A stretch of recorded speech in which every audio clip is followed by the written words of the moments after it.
Okay, welcome back to part 3 of the ESOL PowerPoint provided by Louisa Melton from Spalding County Schools. And this communication with the parents of limited English proficient students or guardians will show how the program will help the child learn English and meet age-appropriate academic achievement standards for grade, promotion, and graduation, and specific requirements for exiting the program. Each year, information pertaining to the parental rights that includes written guidance detailing with the right to have the child immediately removed from such program and the option to decline to enroll their child in such a program. Notification of services must be sent to parents on an annual basis. So, where do we get information about these programs in the student's home language? So we're going to answer that question. How can I communicate with non-English speaking parents?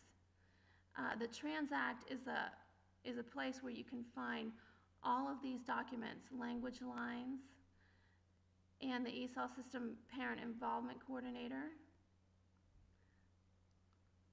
So let's talk about Transact.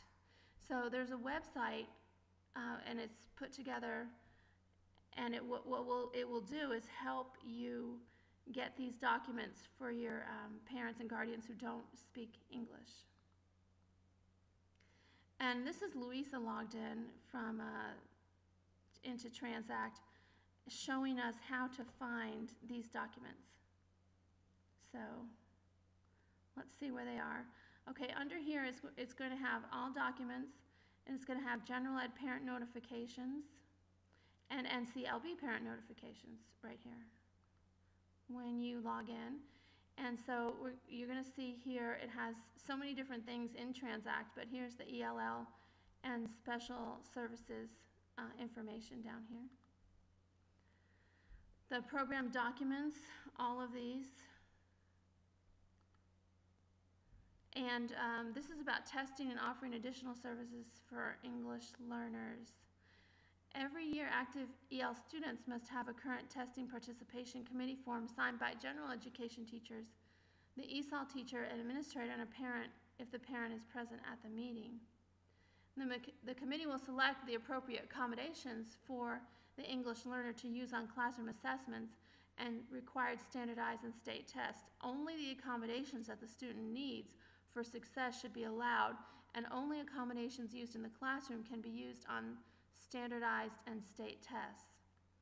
For example, if you are using accommodations throughout the school year, you can use them on the test, but if you're not using those accommodations throughout the school year, you will not be able to use them on the test. The student will not be able to use them on the test.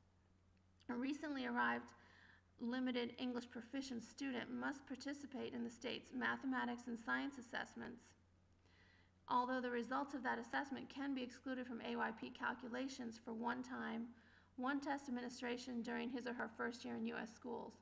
Now, we don't know how this applies to Georgia since the waiver was granted, but at the time that this PowerPoint was created, this was the case.